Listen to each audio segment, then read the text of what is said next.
What's going on, team? It's Cowdy with Money Investing. I hope that you all are having an amazing Monday morning. So in this video, I wanted to kind of go live and day trade in front of you guys. If you guys enjoyed this video, please make sure to give it a thumbs up because it really helps out with the channel and recommends this video to other people who might be interested in watching. Also, subscribe and hit that notification bell so you don't miss out on any future videos related to the stock market, investing, and technical breakdowns. So right now I am in on ticker symbol UPRO. It's again one of the leveraged ETFs that I had updated everybody on last week that I would be watching 3 leveraged ETFs this week, and UPRO was one of them. So currently, I do have an open position on UPRO. You guys can see that I'm up just a little bit over $26 with a very small position size. And by the way, I will be looking over here because that's where my monitor is.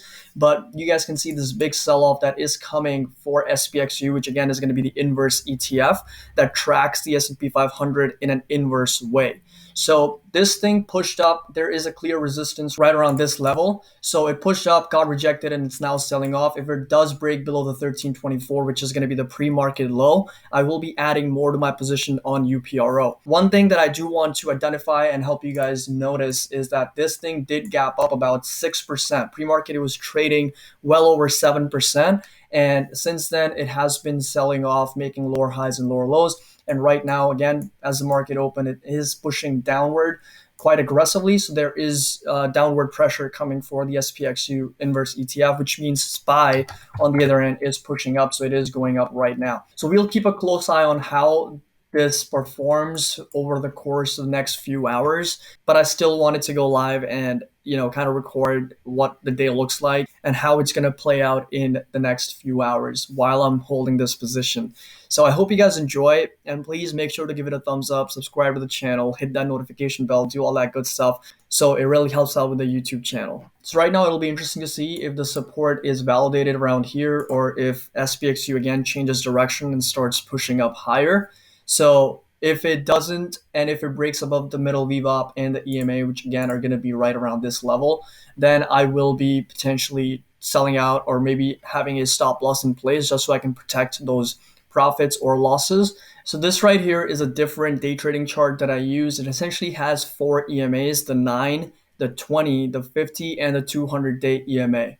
So based on this pattern, you guys can see that it did sell off and broke below the 9, the 20, and the 50 EMA. And this blue line is going to be the 200 EMA that it's going to approach, which also could be the next support for the stock if this old resistance doesn't already is going to validate that support. So right here, we're looking at a drop down to the $13.16 level. So that is going to be potentially a drop of about another 1%.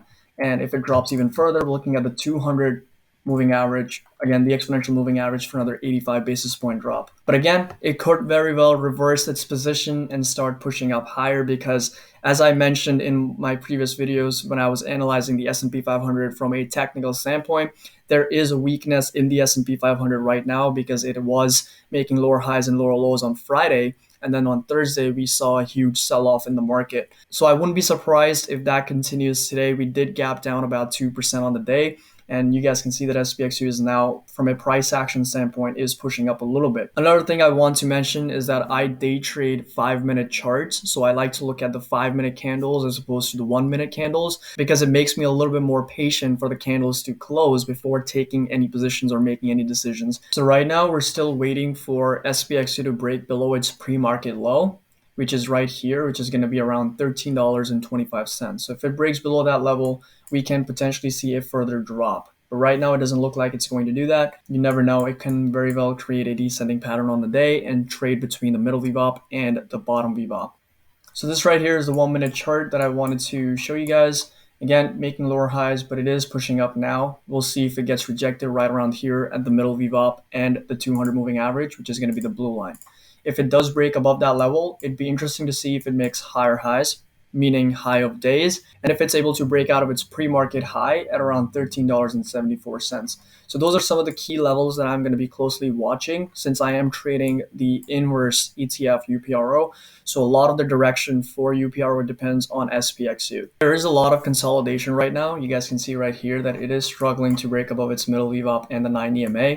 It is pushing downwards. There is some pressure from the bears, but That being said, it's still not breaking below its support, which is going to be the pre-market low at around $13.25. So if it breaks below that level, then we know that it's going to drop even further. But right now, it's just going sideways, still trying to identify direction and where it's going to go. So there we go. Now I have both of these patterns side by side. So it gives us a good understanding on essentially where SPXU is going to go based on the revops and then also based on the exponential moving averages. So right now you guys can see that I'm up just a little bit over $60 because SPXU again is selling off and it did break below its pre-market low, meaning that we can see a further drop. So you guys can see that it's continuing to make this big red candle, and the next support that I see for SPXU is going to be around this previous resistance that the stock has already recognized. So we're going to go ahead and put a trend line right around that level. Let me make this screen bigger just so you guys know what I'm talking about. Okay, there we go. So we just made a little bit over $60 on that trade. Not too bad to start off the day. My stop loss, my trailing stop loss got triggered at an average price of, triggered price was $40.28 and my filled price was $40.31. So right now you guys can see that UPR is still pushing even lower. And a couple things. First of all, I didn't take my entire position size and I only got in with about 125 shares. So that's my mistake. Had I taken the entire position size, we're looking at close to about 2.75% return, which would have been really nice for the day. But again, there's so much risk and there's so much volatility and uncertainty in the markets right now, which is why I need you guys to be really, really careful and be very selective on what you choose to trade or invest in. Just wanted to give you guys a quick update on what I'm trading. I hope you guys enjoyed this video, and if you do, please make sure to give it a thumbs up, subscribe to the channel, hit that notification bell so you don't miss out on any future content related to the stock market. As always, hope you guys have an amazing day and a green week and a green month. Happy investing, and I'll see you guys in the next video.